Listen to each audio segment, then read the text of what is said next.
Hello বন্ধুরা, কেমন আছো? আশা করি সবাই ভালো আছো। আজকে দুপুরে মেনুতেই দেখো ভাত, এ হচ্ছে ডাল, রহর ডাল করা হয়েছে আজকে। দেখো, হচ্ছে রহর ডাল, আর এটা হচ্ছে শাপলা। একটু পাঁচফোড়নের সম্বার দিয়ে একটু হলুদ, নুন, একটু জিরের গুঁড়ো, আর কিছু না। আর এটা হচ্ছে তোমার ডিমের কারি।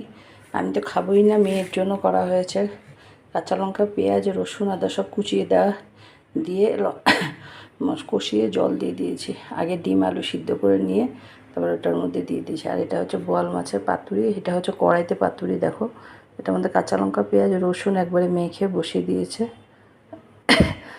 আর একবারে বসিয়ে হওয়ার পরে জল দিয়ে নামানোর আগে ধনেপাতা। আর এটা হচ্ছে শসা গাজরের স্যালাড, এটা আমার জন্য। এই শাপলাটা আমার জন্য। আর এটা হচ্ছে মাগুর মাছের ঝোল।